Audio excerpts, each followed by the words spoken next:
네, 안녕하세요. 반갑습니다. 이번 시간에 여러분과 함께 자동차 조향장치 튜닝 실무를 강의하도록 하겠습니다. 우선 저 소개를 하도록 하겠습니다. 저는 한국폴리텍대학에서 자동차과 교수로 재직하고 있는 전광수입니다.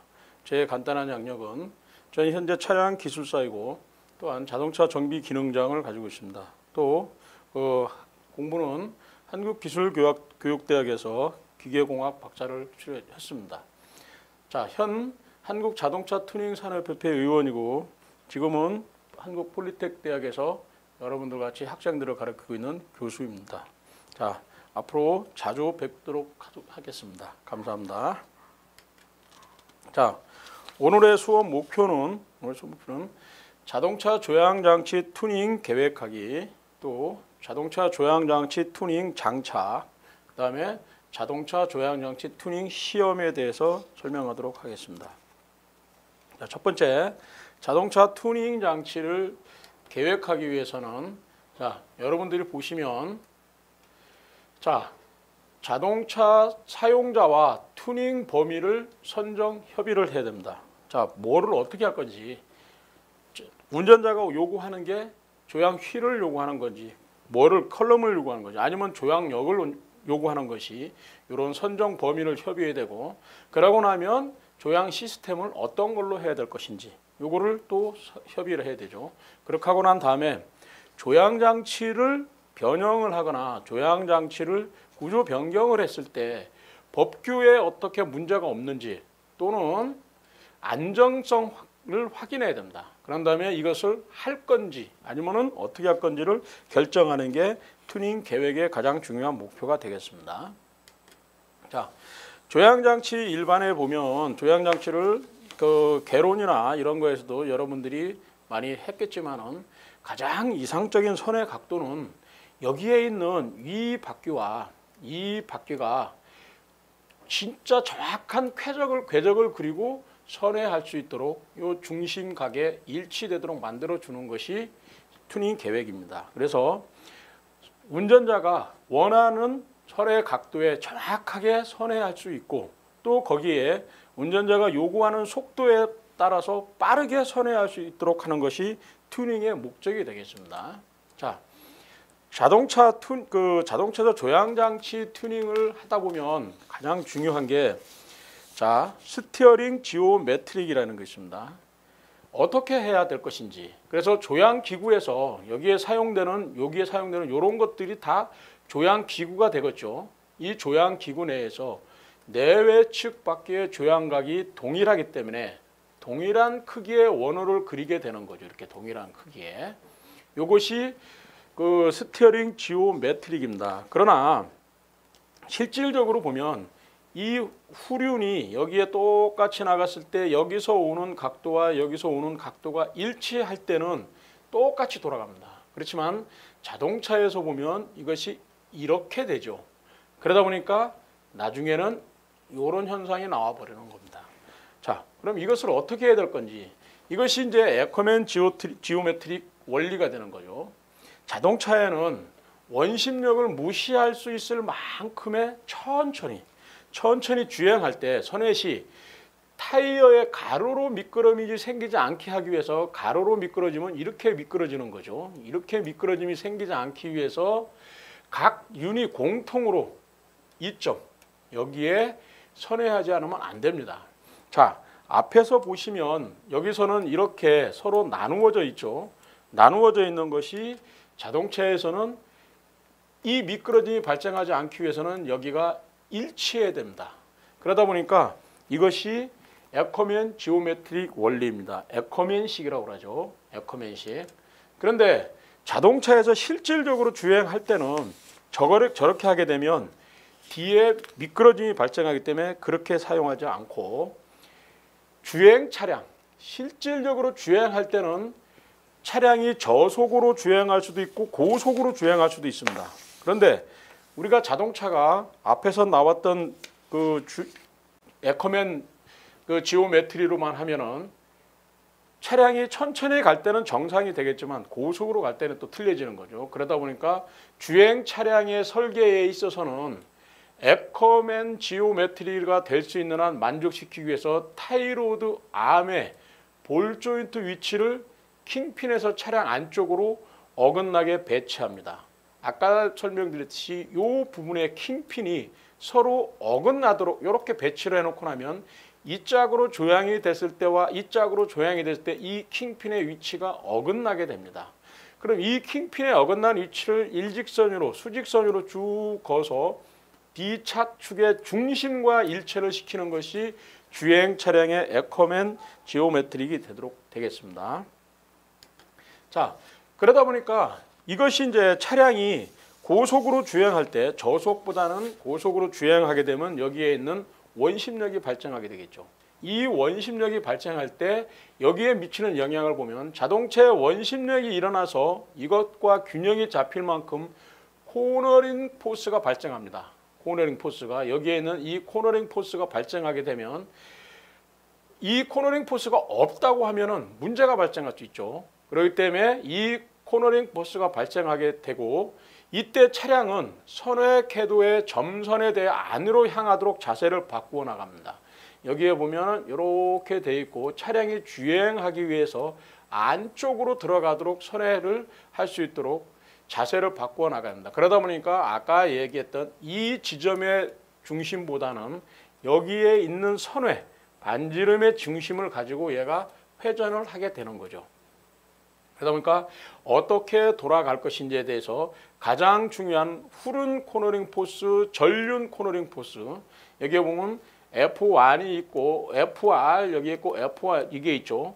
이것이 보면 코너링 포스가 되는 거죠. 그래서 이 중심점을 선회해서 어떻게 돌아가느냐를 가장 중요한 게 선회 시 미치는 원심력이 되도록 하겠습니다. 자, 그다음에 그런데 차량이 주행할 때 보시면 항상 일정한 도로, 가장 좋은 도로를 가면 되지만 그것이 아니고 어떤 노면의 편차에 의해서 토우 변화가 생깁니다. 토우 변화. 자, 토우 변화라는 것은 이 타이어가 정상적으로 되는데 얘가 이렇게 올라갔다 내려갔다 변합니다. 그러면 타이어 위치가 변하게 되죠.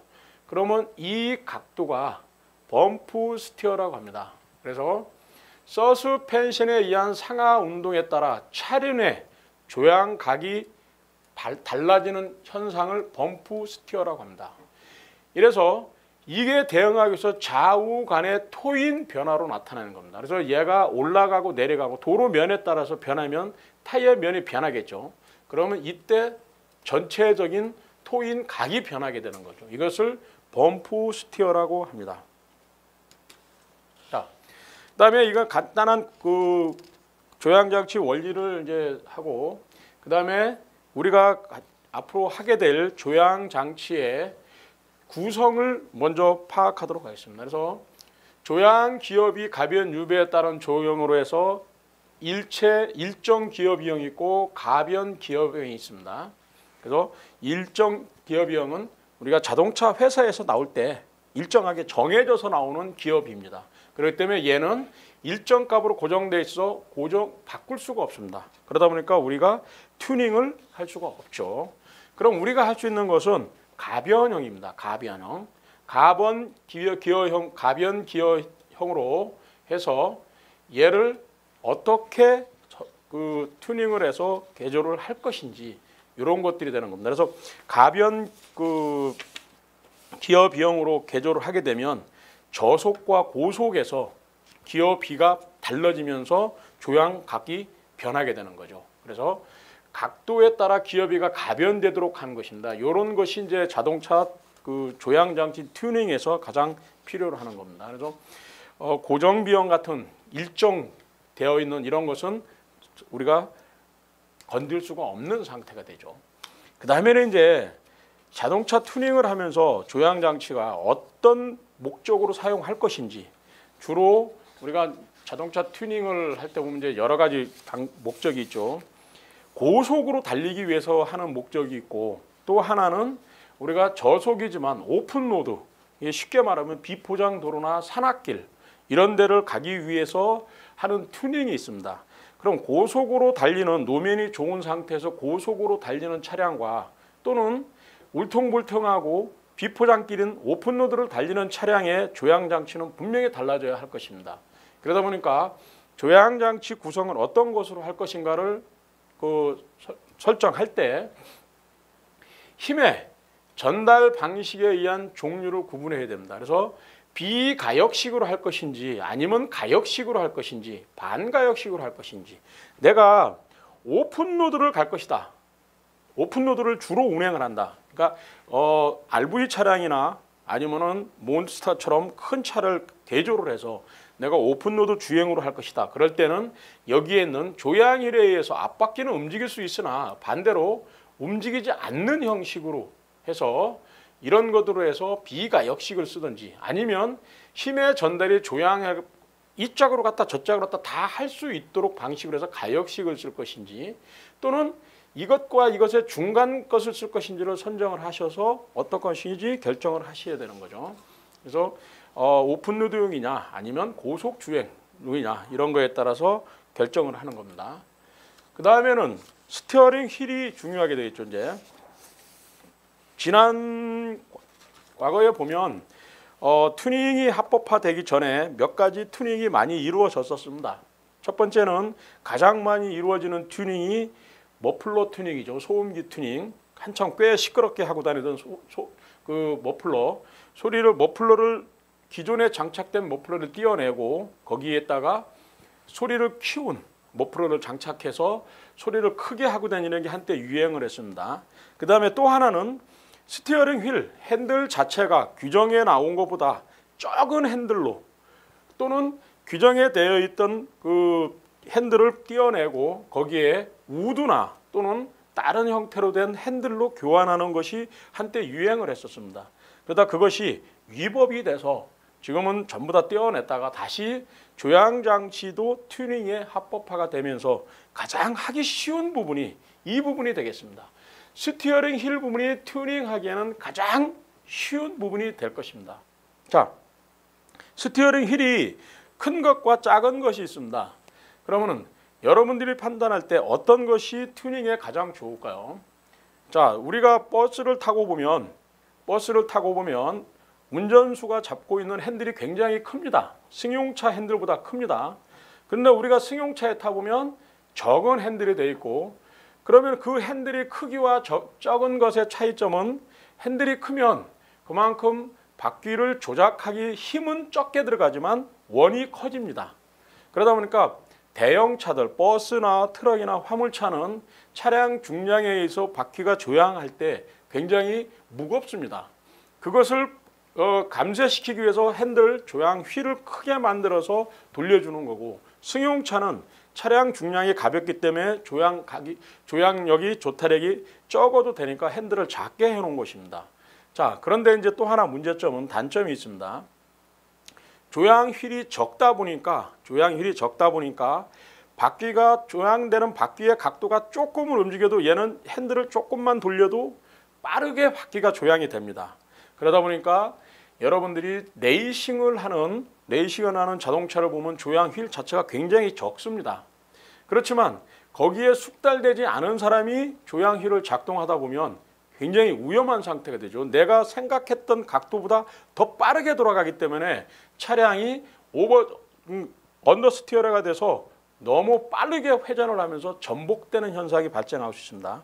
그래서 우리가 튜닝을 하면서 조향장치 튜닝에서 가장 쉽게 할 수 있는 스티어링 휠이 튜닝의 가장 쉬운 방법인데, 자, 그럼 그 스티어링 휠은 어떤 구조로 되어 있고 어떻게 만들어야 되는지 한번 보도록 하겠습니다. 스티어링 휠을 제작하기 위해서는 먼저 스티어링 휠의 구조부터 보도록 하겠습니다. 스티어링 휠을 보면 가운데 부분에 그 컬럼에 고정시키는 보스부가 있습니다. 허브라고 하죠. 허브. 보스부가 있고, 이 보스부가 그 다음에 밖에 운전자가 잡고 돌리는 링 부분, 이 링 부분을 연결하는 스포크, 이런 스포크가 있습니다. 그래서 보스와 스포크 또 링을 연결해서 만들어지는 게 스티어링 휠입니다. 근데 이거를 어떤 방식, 어떻게 연결하는 방식으로 할 거냐에 대해서 이런 것은 규정은 없습니다. 규정은 없는데, 자, 강제식으로 여기다 용접을 해서 만드는 강제 용접 방식이 있고, 그 다음에 다이캐스팅 방식이 있습니다. 알루미늄 다이캐스팅 방법이 있고, 그 다음에 스포크 다이캐스팅, 그 다음에 올 다이캐스팅인데, 사실 튜닝을 하는 부분에서 제작할 때 이런 올 다이캐스팅이나 이런 것들은 어렵습니다. 그래서 가장 쉽게 할 수 있는 것은 여기에 있는 이런 식으로 용접 방식으로 하는 겁니다. 보스부가 있고 이 크기에 따라서 이런 것을 제작할 수 있는, 그래서 휠을 제작하기 위해서 어떤 방식을 어떻게 할 것인지 이런 것도 한번 그 튜닝에 대해서 논의를 해야 되는 것이고, 그 다음에 튜닝 스티어링 휠을 제작할 때 우리가 꼭 스티어링 휠이 동그라야만 된다는 원리 그 규정은 없습니다. 여기에서 보다시피 여기에 다양한 이런 휠들이 있지만 요즘에 나만의 개성에 의해서 튀는 조향 휠이 있습니다. 이런 거를 보십시오. 자, 여기에 보면 조향 휠이 원형이 아닌 사각으로 해놓고 이 가운데 어떤 버튼들을 달아놓습니다. 내가 필요로 하는 음향기기라든가 아니면 어떤 장치에 의한 필요한 이런 그런 버튼들을 달아놓고, 또 이것은 보면 여기에 보면 이렇게 꼭 어떻게 보면 게임기에 그 게임기처럼 만들어 놓고 거기에 이런 버튼들을 해서 예를 들어서 음향을 키운다든가 아니면은 방향 지시등이라든가 라이트를 킨다든가 이런 것들을 여기에 장착할 수가 있는 거죠. 이런 것이 우리가 원하는 조향 장치의 튜닝이지, 크게 어떤 컬럼을 바꾸고 조향 기어를 바꾸고 어떤 조향 각을 바꾸는 것보다는 스티어링 휠을 갖고 나만의 개성을 나타내는 이런 것들이 그 스티어링 휠에 대한 튜닝의 목적이 될 것으로 봅니다. 그래서 스티어링 휠을 어떻게 제작할 것인지, 그래서 이런 방식들 중에 이렇게 얼마나 보기 좋게 개성 있게 한다. 꼭 이렇게 할 것이 아니라 이렇게 하지 말고 이렇게 해도 된다는 거죠. 그 다음에 이제 조향 휠이 있으면 그 조향 휠에 의해서 밑으로 내려가는 조향 컬럼이 필요하죠. 이 조향 컬럼은 사실상 굉장히 중요하고 위험합니다. 이 조향 휠에 보면 이렇게 여러 가지 조향 컬럼이 있지만 보기에는 똑같이 되어 있지만 이 속에는 안전장치가 들어가 있습니다. 그래서 충격이 가해졌을 때 얘가 줄어들고 이 짝 휠 쪽에는 충격이 전달되면 안 됩니다. 그러다 보니까 여기에도 마찬가지로 사람이 여기에 앉아 있는데 어떤 관성에서 사람이 여기로 부딪혔을 때 얘가 일로 충격을 주면 안 되는 거죠. 그러다 보니까 이 컬럼 자체는 상당히 중요한 안전장치가 들어가 있습니다. 그래서 쉽게 우리가 컬럼을 개조하고 튜닝하기는 좀 어려운 점이 있지만 어떤 방식에서 이런 방식을 이런 방식으로 바꿀 수 있는 것은, 얘는 고정되어 있는 컬럼인데 이거는 각도를 조정할 수 있는 컬럼이 되는 거죠. 그래서 핸들이 고정되어 있는 것도 있지만 내가 원하는 각도로 때에 따라서 조정할 수 있는 이런 컬럼으로 바꿀 수는 있는 거죠. 그래서 어떤 컬럼을 쓸 것인지 이런 것도 한 번쯤은 튜닝을 하기 위해서 생각을 해볼 만합니다. 그래서 튜브를 가공하기 위해서는 방금 전 설명드렸듯이 이 속에는 이런 안전장치가 들어가 있어야 되는 거죠. 그래서 충격을 감쇄시켜주고 또 어떤 충돌에 의한 그 힘이 운전자한테 가해져서 운전자가 상해를 입게 되면 튜닝을 한 본인이 문제가 발생하게 되는 거죠. 그래서 이런 부분이 있고, 그 다음에 이것을 어떻게 고정을 해서 이 각도를 얼마만큼 할 수 있는 작동할 수 있는 이런 부분들을 약간씩 개조를 할 수 있는데 여기에 있는 이런 튜브 정도 부분은 좀 상당히 어려운 부분이 될 것으로 보입니다. 그래서 앞으로 저 부분은 좀 더 깊게 심도 있게 해봐야 될 것으로 생각합니다. 잠깐만요. 스티어링 기어를 이제 우리가 제작하기 위해서 그러면은 어떤 방식, 어떻게 해나갈까요? 자, 스티어링 기어는 어떻게 됩니까? 핸들을 돌릴 때 그 핸들의 회전력을 전달해서 좌우로 바퀴가 조향될 수 있도록 하는 겁니다. 자, 먼저 밸브 샤프트를 가공해야 될 거고, 그 다음에 밸브 바디를 가공하고, 그 다음에 피니언 기어, 그 다음에 토션바 가동, 레크를 가공을 해야 될 겁니다. 이게 가공인데 가동으로 됐네요. 그래서 이것이 앞에 말씀드린 어떠한 컬럼을 가공을 하고 그 다음에 이 보디에 이제 장착해야 될 이런 부분을 가공하고 여기에 이렇게 이제 샤우드 축이 가공이 되겠죠. 그러면 여기에 있는 피니언이 여기에 이제 가공이 되고, 그 다음에 레크가 여기에 연결되고 토션바가 연결되고 링크가 연결돼서 얘를 돌리면 얘가 움직일 수 있도록 이 기어박스를 가공하게 되는 거죠. 그래서 스티어링 기어박스를 만들고 나면 그 다음에 이제 점검해야 될 것이 이 조향 휠의 유격을 점검해야죠. 유격을 점검하기 위해서는 어떻게 하냐면 스프링 저울을 걸고 여기에 보면은 회전 각도를 움직일 수 있는 턴테이블이 있습니다. 턴테이블에다가 바퀴를 올린 다음에 저 부분에서 이 스프링 저울을 당겼을 때 일정한 힘에 의해서 얘가 프리로드 핸들이 얼마만큼 움직이는가를 봐야죠. 자, 앞서서 설명한 것 중에서 여기에 피니언 기어가 이렇게 피니언 기어가 이렇게 쭉 있고 여기에 레크가 이렇게 해서 이렇게 했을 때 이 기어가 연결될 때 유격이 상당히 많이 생기면 내가 핸들을 이만큼의 유격이 있다면 방향성에서 핸들이 돌아가기 위해서 이만큼은 겉돌아 버리는 거죠. 그러면 너무 이게 유격이 크면 내가 원하는 각랑 크게 차이가 나버리는 거고, 또 너무 유격이 없으면 핸들에 유격이 없으면 굉장히 피곤하게 됩니다.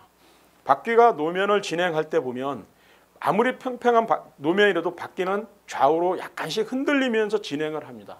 근데 이것이 그대로 전달이 돼서 올라와서 핸들이 계속 흔들린다면 이것을 잡고 주행하는 사람의 피로도는 엄청나게 높아집니다. 그래서 규정된 규격이 있습니다. 이 핸들의 유격은 스프링 저울로 당겼을 때 힘도 있지만 이 유격이 일정한 유격, 약 0에서 30mm 정도의 유격이 있고 스프링 저울로 당길 때는 0.8kg/h 이내에 움직일 수가 있어야 됩니다.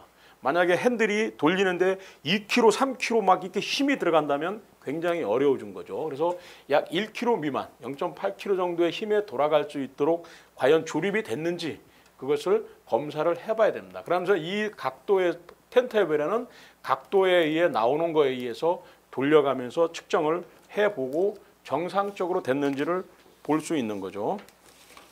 그래서 스티어링 기어박스 조향 각도를 검사하기 위해서는 여러 방법이 있는데 여기에 있는 요 도구의 이름이 킹핀 캐스터 각도를 조절하는 게이지입니다. 그래서 이거를 장착을 하게 되면 여기에 바퀴의 킹핀 각도, 그 다음에 캐스터 각도, 그 다음에 캠바의 각도 세 개를 다 측정할 수 있습니다. 측정할 수 있으면서 이걸 가지고 조향 각도를 검사합니다. 자, 그 에커만 장토식의 조향각에 보면 바퀴가 틀어질 때 바깥 바퀴와 안쪽 바퀴가 조향이 될 때 이 바퀴의 각도와 이 바퀴의 각도가 틀립니다.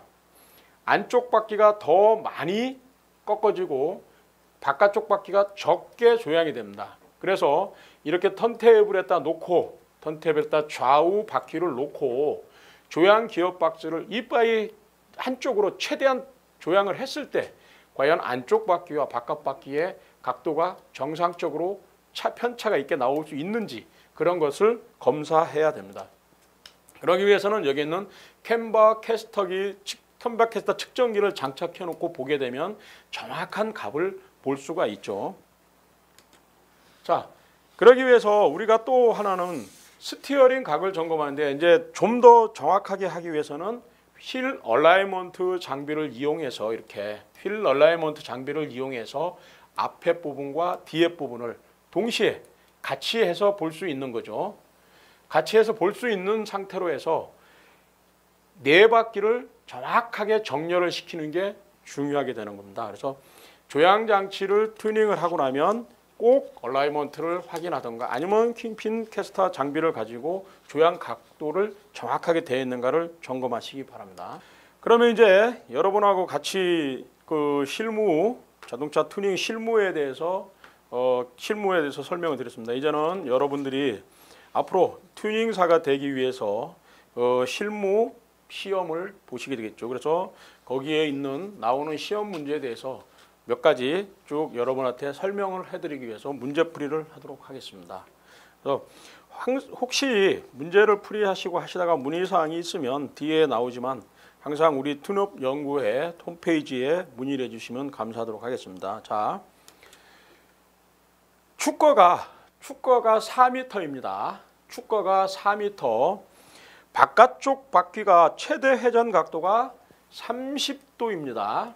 그 다음에 안쪽 바퀴는 40도가 회전 각도가 됐습니다. 그 다음에 킹핀 중심선과 타이어 접지면 중심과 거리는 0으로 했습니다. 이때 이 차가 회전할 수 있는 최소 회전 반경은 몇 미터가 될까요? 자,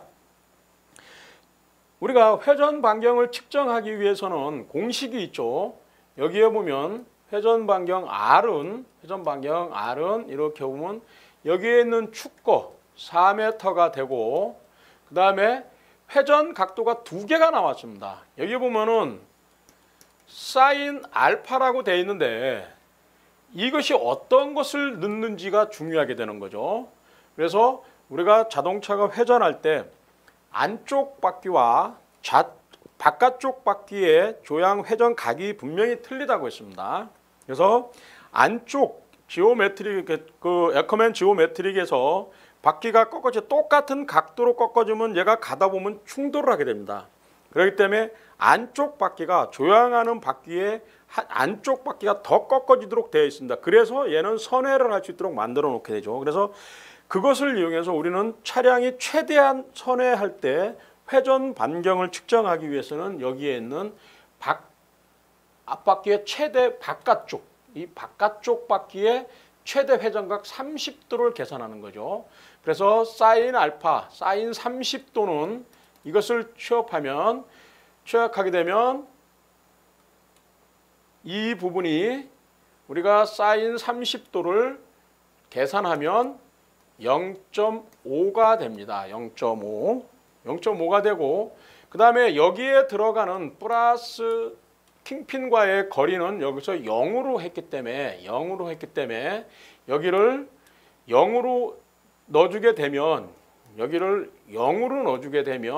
얘는 약 8m가 나올 것입니다. 8m. 그래서 이 차에 축거가 4m가 되는 이 차의 최소 회전 반경은 8m가 됩니다. 근데 축거가 4m라는 것은 상당히 앞바퀴와 뒷바퀴 거리가 먼 차입니다. 그러다 보니까 이런 차는 대부분의 대형 버스나 화물차 정도가 될 것입니다. 아주 대형이 아니라 한 5톤에서 한 8톤 또는 25인승 버스 정도의 차량이 되겠습니다. 그러다 보니까 그런 차는 회전을 하려면 최소한의 8m 정도의 반지름을 가져야 된다는 결론이 나오는 거죠. 자, 다음 문제를 하도록 하겠습니다. 서스펜션 작동에 의해서 상하 운동에 따라서 차륜의 조향각이 달라지는 현상을 뭐라고 아까 설명을 드렸을까요? 여기서 보면 서스펜션 작동에 의해 상하 운동 차이에 따라서 차륜의 조향각이 달라집니다. 이것은 정확히 따지면 이짝 바퀴와 이짝 바퀴가 서로 상하 차이에 의해서 비포장길에서 그러다 보니까 사실은 토가 달라지는 상태가 되죠. 토인이 또는 토아웃이 달라지는 상태가 되는 겁니다. 이 현상을 뭐라고 할까요? 이게 자, 이것은 우리가 이 현상을 설명할 때 아까 설명했죠. 범프 스티어. 자,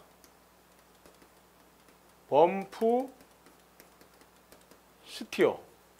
얘가 올라갔다 내려갔다 하면서 바퀴가 똑같이 가다가 이렇게 또는 이렇게 되면서 이 축 거리가 달라지면서 조향각이 틀려져 버리는 거죠. 그래서 이것은 범프 스티어가 되겠습니다. 다음 중 파워 스티어링의 동력원의 종류에 의해서 분류해서 틀린 것. 자, 파워 스티어링이 어떤 종류가 있나요? 유압 펌프식은 있죠. 또 전동 유압식. 우리가 개론에서도 나오는 문제지만 전동 유압, 이 유압식은 엔진에서 엔진에서 벨트를 이용해서 유압 펌프를 작동시키는 게 유압 펌프식이고, 전동 유압식은 엔진이 아닌 모터에서 펌프를 작동시키는 게 전동 유압식입니다. 전동식은 뭘까요? 전동식은 MDPS, 모터 드라이버 파워 스티어링이 전동식이죠. 공기식 펌프 보셨습니까? 공기식 펌프가 없습니다. 그러다 보니까 파워 스티어링 동력원에서 틀린 것은 공기식 펌프가 되겠습니다. 자, 다음은 이제 스티어링 휠을 가볍게 돌려서 바퀴가 움직이기 시작할 때 움직이기 전까지 스티어링 휠이 회전한 거리를 측정할 때 스티어링 휠 유격은 얼마 이내여야 되는가? 네, 이거는 이제 약간 차이가 있을 수 있습니다. 먼저 법적으로 계산하면 자동차 안전관리법에 의한 검사 항목에서 나와 있는 거에서는 휠, 이렇게 스티어링 휠 지름, 이 지름의 12.5% 이내면은 됩니다. 이내면. 그런데 자, 이게 만약에 예를 들어서 이 거리가 뭐 40cm다. 40cm가 나왔다. 그러면 40cm에 12.5%면 약 5mm 정도가 될 겁니다. 5mm 정도. 이 정도가 움직이면 되는 겁니다.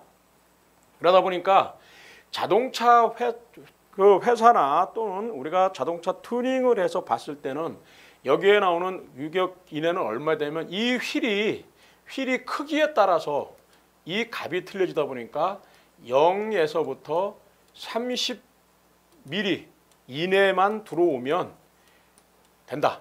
그래서 스티어링 휠 유격은 0에서 30mm 이내이다. 이렇게 하겠습니다. 법적으로 우리 자동차 관리법에 의한 것은 12.5% 이내가 맞습니다.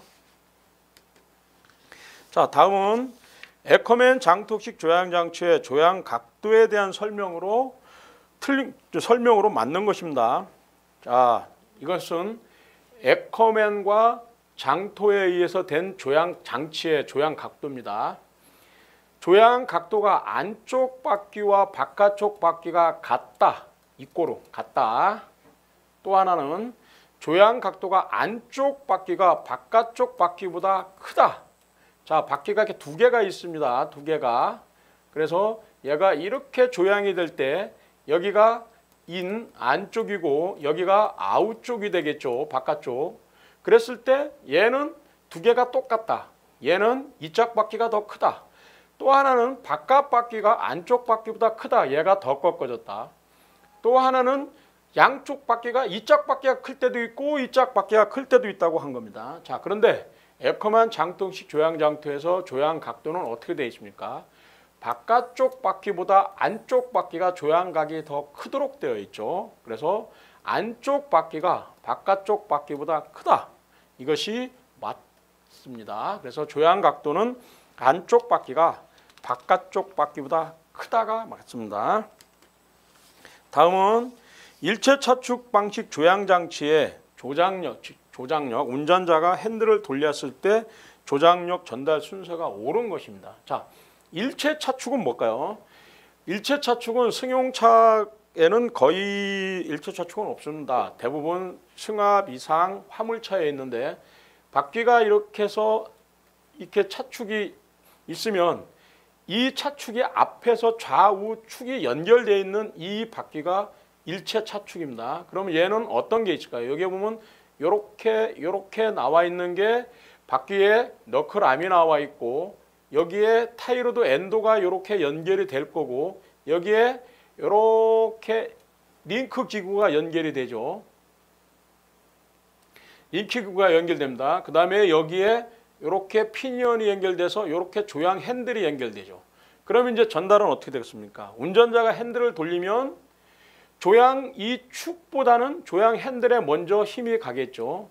그 다음에 조향 축을 통해서 여기에 있는 조향 기어를 통하고 조향 기어를 통하고 난 다음에 여기에 있는 너클, 요 너클을 통하겠죠. 여기에 있는 타이로드 엔드를 통하고 요 너클 암을 통하게 되는 거죠. 그러면 이제 답이 나오죠. 조향 핸들, 여기 조향 핸들이 두 개가 있습니다. 그 다음에 조향축도 두 개가 있고 조향 기어도 조향 기어 똑같이 있습니다. 자, 그 다음에가 문제네요. 어떤 게 먼저 갈까요? 여기에 있는 타이로드에 먼저 가죠.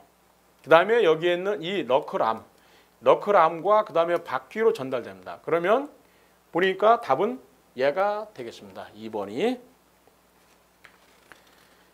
이거는 일체 차축 조향 방식에 의한 겁니다. 일체 차축이 아닌 다른 그 맥퍼슨식이라든가 이런 것들에 따르면은 이게 약간 다를 수가 있습니다. 이거는 화물차에 있는 일체 차축식을 이야기한 겁니다. 자, 다음 조향 장치에서 조향 기어 형식에 맞지 않는 겁니다. 자, 조향 기어 형식이라는 것은 조향축이 바퀴를 조향시키기 위한 드래그 링크라든가 아니면 어떠한 그 렉 기어라든가 이런 것들을 작동시키는 겁니다. 자, 볼 너트형 있죠. 레코와 핀형, 승용차에 가장 많이 쓰는 게 있죠. 자, 베벨 기어 이거는 어디에 쓰는 겁니까? 이 베벨 기어는 우리 자동차에 보면 가장 뒤에 있는 종감속 장치에 가장 많이 쓰고 있는 게 베벨 기어입니다. 그런데 이게 왜 핸들에 올까요? 그 다음에 웸석 섹터형 이거는 있죠. 그러다 보니까 조향장치, 조향기어에 맞지 않는 것은 여기는 베벨 기어 형식이 되겠습니다. 베벨 기어는 그 종감속 장치에 사용되고 있는 기어 방식입니다. 다음, 앞바퀴로 조향이를 움직일 수 있으며 주행 중 핸들을 놓치기가 쉽지만 각 부분에 마멸이 적고 복원성을 이용할 수 있는 방법은 뭘까요? 아까도 설명드렸죠. 가역식, 비가역식, 그 다음에 반가역식, 3분의 4, 4분의 3 가역식. 근데 이건 들어보시죠. 가역식, 비가역식, 반가역식은 들었는데 3과 4분의 가역식은 없죠. 4분의 3 가역식은. 근데 여기에서 복원성을 가질 수 있는 거, 그 다음에 바퀴로 조향이를 움직일 수 있으면서 그것은 어떻게 되는가요? 가역식이 되겠죠. 가역식. 그래서 답은 가역식. 비가역식은 여기 복원성이 없죠. 힘이 전달되지 않기 때문에. 그 다음에 승용차에 가장 많이 사용되는 것은 얘와 얘를 플러스한 반가역식이 많이 사용하고 있습니다. 자, 다음 중에 웜섹터 방식 조향 장치에 사용되는 조향 기어비를 나타내는 겁니다. 조향 기어비. 조향 기어비는 핸들을 돌렸을 때 밑에 있는 피트먼 암이 얼마나 움직였는지 그걸 하는 건데, 자, 피트먼 암이 움직이고 조향 각도에서 기어 비율을 나타내는 것은 어떻게 됩니까? 무조건 기어 비율을 나타내는 것은 이렇게 나누는 방식입니다. 자, 여기에서 곱하고 빼고 더하는 것은 비율을 정할 수가 없습니다. 비율은 조향휠의 회전 각도를 피트넘 암이 움직인 각도로 나누었을 때 몇 대 몇이 되는 거죠. 그래서 얘를 피트먼 암을 1로 놨을 때 얘가 몇이 되느냐를 보는 거죠. 그러다 보니까 여기서 조향 기어비를 나타낸 것은 요게 맞게 되겠습니다. 자, 다음 중 스티어링 휠의 구성으로 틀린 거. 스티어링 휠입니다. 핸들을 말하는 거죠. 핸들의 구성은 아까 설명드렸듯이 이 우리 운전자가 잡는 핸들, 이게 핸들이 아닙니다. 이 전체 휠을 얘기할 때 휠이라고 그러고 요것은 여기서 림이 되겠습니다. 림. 그 다음에 스포크, 그거는 림과 여기에 있는 허브를 연결해주는 스포크가 되겠습니다. 그 다음에 가운데 그 조향축에 연결되는 부분이 허브가 되고, 그래서 림과 스포크와 허브가 조향 스티어링 휠이 되고, 여기에 있는 이 휠은 아닙니다. 그러다 보니까 구성이 아닌 거죠. 이 휠이 답이 되겠습니다. 다음 중, 자, 충격 흡수식 컬럼이 아닌 것. 충격 흡수식은 뭘까요? 아까 설명드렸듯이 차량이 충돌하거나 어떠한 문제가 발생해서 핸들축에 충격이 가해졌을 때 핸들축이 운전자의 상해를 입히지 않도록 법적으로 정해놓은 겁니다. 그러기 위해서 충격 흡수식 컬럼을 사용하죠. 근데 여기서 방식이 아닌 것, 스틸 볼식, 벨로우즈식, 메시식이 있죠. 그럼 여기에는 유니버설 조인트식은 뭘까요? 유니버설 조인트식은 십자 조인트 방식이라고 그래서 이렇게 되어 있는 축과 또 이렇게 되어 있는 축을 서로 연결해서 하는 조인트입니다. 얘는 조인트. 그렇기 때문에 스틸 볼식은 이렇게 원통이 있고 여기가 이렇게 있으면 요 속에 볼을 넣어서 얘가 밀려 들어가도록 한 거고, 벨로우즈식은 여기가 쭈글쭈글하게 되어 있습니다. 그래서 하면 얘가 확 압착이 되면서 쭈그러지면서 여기서 흡수하는 거고, 메시식은 그냥 어떤 홈을 만들어서 쭉 들어가 버리는 겁니다. 근데 유니버설 조인트식은 조인트를 얘기하는 거기 때문에 여기서 답은 유니버설 조인트식이 아닌 것으로 되겠습니다. 자, 그다음에는 이제 동력 조향 장치의 구성품이 아닌 겁니다. 동력 조향 장치의 구성품이 아닌 것은 무엇이 될까요? 동력 조향 장치는 쉽게 말하면 유압식도 있을 것이고 또 전동식도 있을 것이고 여러 가지가 있습니다. 그래서 첫 번째, 동력을 발생시키는 부분이 있죠. 그 다음에 작동부가 있습니다. 작동부는 어느 부분이냐면은 유압에 의해서 작동되는 실린더가 왔다 갔다 하는 부분, 그러니까 스티어링 부분이 되겠죠. 거기가 작동부고, 제어부는 뭐가 됩니까? 스티어링 컬럼이 내려가서 거기서 유압 밸브를 좌우로 전환시켜주는 제어부가 되겠습니다. 그래서 동력 조향 장치의 구성품이 아니고 컨트롤부라는 것은 없습니다. 그러다 보니까 정답은 컨트롤부가 되겠습니다. 다음 중에서 동력 조향 장치의 동력품의 구성품에, 동력부 구성품에 해당되지 않는 것. 자, 앞서 설명한 동력 조향 장치의 동력부, 제어부, 작동부 중에 동력부입니다. 그것은 유압을 발생시켜주는 부분이거든요.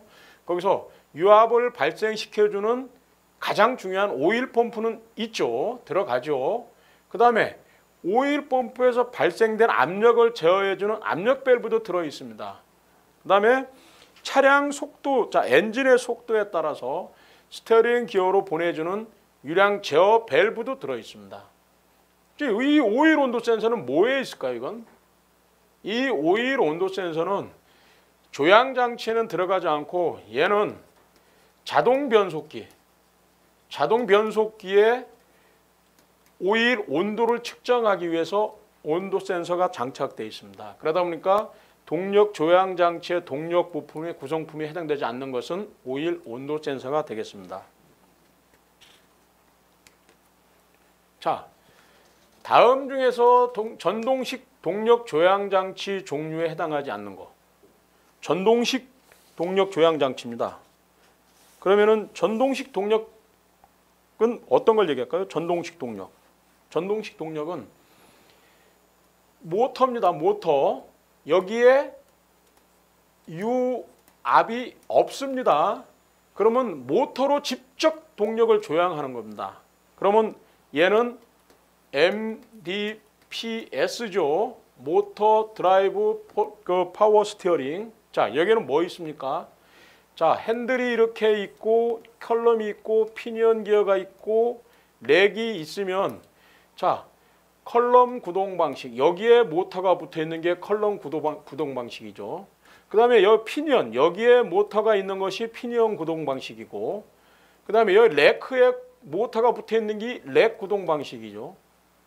그러면은 답은 이게 되겠습니다. 실린더 구동 방식은 없죠. 실린더 구동 방식은 없고, 이 전동식 동력 조향 장치가 사용되는 방식은 대부분 차량이 전부 다 렉과 피니언 방식입니다. 렉과 피니언. 그러다 보니까 렉, 피니언, 얘는 하나로 되고 컬럼은 요 핸들 축을 컬럼이라 해서 렉과 피니언 방식에 사용되는 동력 조향 장치가 전동식 동력 조향 장치에서 MDPS가 되겠습니다. 자, 전동식 동력 조향 장치의 장점으로 틀린 것. 전동식 동력 조향 장치, 전동식.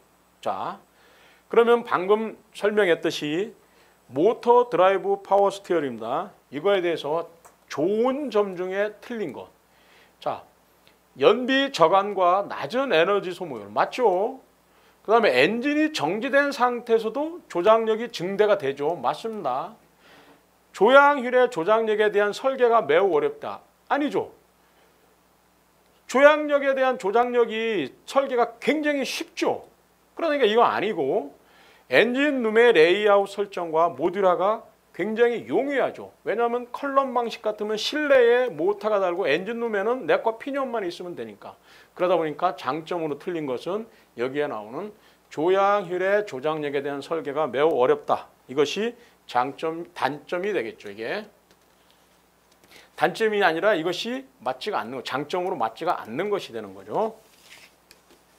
자, 다음은 자동차 바퀴에서 우리가 캠버를 두는 이유. 캠버를 왜 둘까요? 가장 적합한 것은 캠버. 자, 캠버는 뭔가요? 자동차가 위에서 봤을 때 위쪽이 벌어지고 밑에 쪽이 그 좁은 상태입니다. 그러면 앞에서 봤을 때 바퀴 축이 있고 바퀴가 이렇게 된 것이 캠버 각입니다. 앞에서 봤을 때.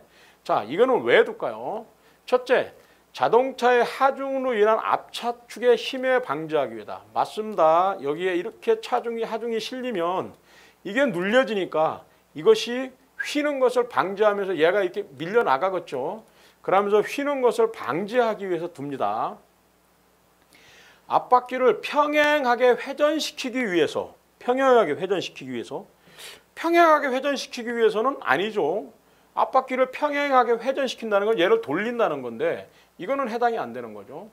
그 다음에 선회시 직진 방향의 직진성을 주기 위한 것은 뭡니까? 얘는 토죠, 토.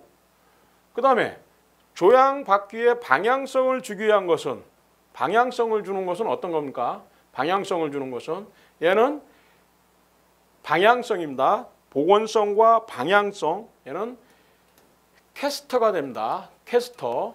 그러다 보니까 여기에서 캠버를 두는 가장 적합한 이유로는 하중에 인한 앞차축의 힘을 방지하기 위한 겁니다. 그래서 이것이 맞습니다. 자, 다음에 일반적인 유압 동력 조향 장치의 기본 구성품으로서 거리가 먼 겁니다. 일반적인 유압 동력입니다. 뭐 전동식도 아니고, 자, 일반적으로 동력 조향 장치의 기본 구성에서는 첫 번째, 오일 펌프는 들어가겠죠. 오일 펌프는. 자, 오일 펌프는 들어가고, 그 다음에 작동부, 유압에 의해서 움직이는 실린더부. 그러니까 파워 실린더부도 들어가겠죠. 들어가는데, 그 다음에 이 파워 실린더와 여기서 나오는 유압을 일로 작동시켜주는 컨트롤 밸브도 들어가겠죠. 근데 여기에 나오는 이 오일 쿨러는 뭘까요? 이건 오일을 냉각시켜주는 겁니다. 이 오일을 냉각시켜주는 것이 파워 스티어링, 유압 동력 장치에는 없습니다. 그럼 얘는 어디에 쓰느냐? 얘는 주로 쓰는 게 자동 변속기와 그 다음에 엔진 오일 이런 것을 냉각시켜주기 위해서 오일 쿨러가 설치되는 것인지 동력 조향 장치하고는 상관이 없습니다. 그래서 정답은 얘가 되겠습니다. 자, 다음 중에 앞바퀴의 정렬의 직접적인 효과 및 역할의 거리가 먼 것. 앞바퀴 정렬입니다. 그러면 그게 뭘까요? 우리가 앞바퀴의 정렬을 하는 것은 대부분이 휠 얼라이먼트가 되는 거죠. 휠 얼라이먼트를 하는 직접적인 효과와 역할과 거리가 먼 것은, 자, 휠 얼라이먼트를 왜 할까요? 첫째, 캠버, 캐스터 뭐 이런 게 다 안 맞거나 뭐가 안 맞으면 타이어 마모가 일어나죠. 이것을 최소화하기 위해서 있는 거고, 그 다음에 어떤 것이 안 맞으면 핸들을 조향을 하고 놨을 때 스스로 돌아오는 복원력이 있어야 되는데 그게 안 돌아온다. 그러면 사고 나기가 쉽죠. 그래서 조향휠의 복원성을 준다. 캐스터. 그 다음에 조향휠의 조작을 쉽게 한다. 이것도 당연하죠. 그래서 여기에서 쉽게 할 수 있는 것들이 우리가 움직이거나 저기를 할 때 이 조작력을 쉽게 하는 것은 당연히 직접적인 효과가 되는 겁니다. 조향율에 알맞은 유격을 준다. 조향율에 알맞은 유격은 상관이 없죠. 예를 내서 조향율에 알맞은 유격이 아니라 조향율의 유격은 자유간격 프리로드에 의해서 적이 되는 것이지 앞바퀴 정렬하고는 아무런 상관이 없는 거죠. 그러다 보니까 여기에 나오는 것은 조향율에 알맞은 유격을 준다는 아니다. 이것이 답이 되는 거죠. 자, 그 다음에 앞바퀴 정렬을, 그러니까 얼라이먼트를 검사할 때 예비 점검 사항으로 거리가 먼 겁니다.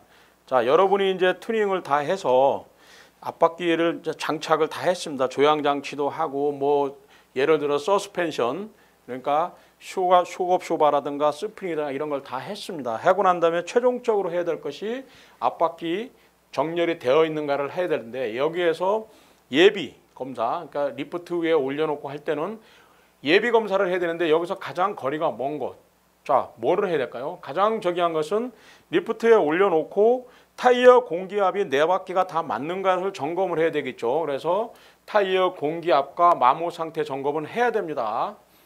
그 다음에 휠 베어링의 헐거움 및 볼륨 마모 상태, 이런 거, 바퀴가 흔들리는지 아니면은 그 타이로드 엔드가 놀아서 얘가 움직이는지, 이런 건 당연히 점검을 해야 되는 거죠. 그 다음에 조향 핸들의 유격 및 차축 또는 프레임의 힘 상태, 차가 보니까 차축이 휘어서 문제가 있거나 아니면 유격이나 이런 것들이 문제가 있는지 점검을 해야 됩니다. 그런데 여러분이 킹핀의 마모 상태를 점검할 수 있습니까? 킹핀의 마모 상태. 킹핀의 마모 상태는 킹핀을 점검할 때 해야 되는 겁니다. 그렇기 때문에 킹핀의 마모 상태는 점검할 수가 없기 때문에 필요가 없는 거죠. 그러다 보니까 예비 점검 사항으로 거리가 먼 것은 킹핀의 마모 상태가 되도록 하겠습니다. 자, 이제 자동차 앞바퀴의 정렬에서 토인을 조정을 해야 됩니다. 토인. 바퀴가 차량이 실차 주행을 해봤더니 핸들이 굉장히 좀 불안하고 무겁고 뭔가가 그 감각이 이상합니다. 그래서 얼라이먼트를 해서 봤더니 토인이 틀어져 있습니다. 그래서 토인을 조정해야 되는데, 토인을 무엇으로 조정하면 될까요? 자, 앞바퀴 정렬에서 토인을 무엇으로 조정하는 거에서 첫 번째, 타이로드로 한다, 드래그 링크로 한다, 와샤로 한다, 피트먼 암으로 길이로 한다. 자, 여기에서 우리가 조절할 수 있는 것은 두 개가 되겠군요. 피트먼 암의 길이는 조절을 할 수가 없습니다. 그 다음에 드래그 링크의 길이도 조절할 수가 없습니다. 고정되어 있는 링크입니다, 얘는. 그 다음에 여기에 연결을 해서 여기에 타이로드가 연결되고 타이로드 볼이 연결되죠. 여기에 있는 요것이 드래그 링크고, 여기에 있는 타이로드 볼트를 풀고 요 타이로드를 얘를 조절해서 토인을 조절을 합니다. 그럼 와샤의 두께는 뭐냐? 얘는 다른 방식에서 바퀴의 너클의 각도를 여기에 넣어서 얘를 각도를 조절해서 하는 캠버를 조절할 때는 와샤 두께로 합니다. 그렇지만 여기에서 토인은 타이로드 길이, 요 타이로드 길이로 해서 이 바퀴가 여기에 타이로드에서 얘가 얼마만큼 토아웃을 할 수 있느냐를 여기서 조정을 할 수가 있죠. 그래서 여기에서 나오는 답은 타이로드 길이로 조정을 한다. 이게 맞습니다. 그래서 실차를 주행을 해 보시고 문제가 있으면 항상 얼라이먼트를 확인을 한 다음에 다시 한번 실차로 마지막 테스트를 해서 고객한테 인도할 때는 완벽하게 튜닝이 돼서 고객이 만족할 수 있는 이런 튜닝 상태로 만들어주는 게 좋겠습니다. 그래서 자, 문제풀이는 여기서 마치고 튜닝 실무에 대해서 조향장치라든가 또는 다른 현가장치, 제동장치, 또 앞서 엔진장치, 엔진 튜닝이라든가 이런 거에 궁금한 점이 남아있다면 여기에 있는 KI 한국 튜닝협회입니다. 여기에 접속을 해서 질문 게시판에 질문을 남겨놓고 등록 버튼을 눌러주면 여기에 저희가 보고 답변을 해드리도록 하겠습니다. 그래서 항상 공부하시면서 궁금한 게 있으면 언제든지 우리 사이트에 접속하셔서 질문을 남겨주시면 답변을 드리도록 하겠습니다. 자, 오늘 이렇게 강의를 마치게 되면서 오늘 핵심 정리를 하도록 하겠습니다. 첫 번째, 에커맨 지오메트리를 만족시키기 위해서 타이로드 암의 볼 조인트의 위치를 킹핀에서 차량의 안쪽으로 어긋나게 배치한답니다. 그거는 바퀴가 선회할 때 안쪽 바퀴와 바깥쪽 바퀴의 회전각을 변화시키기 위해서 킹핀의 차량 안쪽으로 타이로드 볼을 어긋나게 배치하는 겁니다. 야, 이게 이제 첫 번째 중요한 거고, 두 번째, 서스펜션에 의한 상하 운동에 따라 차량의 조향각이 달라지는 현상을 범프 스티어라고 합니다. 그래서 이게 일체 차축식과 독립 현가식의 차이가 발생할 수가 있습니다. 그래서 어떤 형식의 차량을 투닝을 할 것인가에 따라서 어떻게 결정을 해야 될 것인가를 생각해 봐야 되는 거고, 그 다음에 인크루드 앵글, 이것은 협각이라고도 하며 킹핀 경사각과 캠버를 합한 각도를 말합니다. 그래서 킹핀 타이어가 이렇게 있으면 킹핀 경사각 수직선과 있고, 여기에 이 선을 내서 여기서 이렇게 해서 인크루드 각을 정확하게 맞는가를 보셔야만이 차량이 진행 중에 정확한 조향을 할 수 있고 조향 안정성과 직진성을 가질 수 있습니다. 그래서 항상 마지막에 최종적으로 조향 장치가 끝나거나 조향이나 현가 장치가 끝나고 나면 우리가 가장 많이 하는 휠 얼라이먼트 정렬식으로 해서 인크루드 앵글을 꼭 확인하셔서 규정값에 들어있는 것을 확인하기를 바라겠습니다. 자, 이렇게 해서 오늘 핵심 정리를 마치도록 하고, 여러분이 열심히 공부하셔서 꼭 합격하셔서 한 자동차 튜닝의 발전을 위하고 또 여러분들이 튜닝사로서 기회가 있으면 같이 만날 수 있는 기회를 만들도록 하겠습니다. 긴 시간 동안 강의에 연협해 주셔서 감사합니다. 고맙습니다.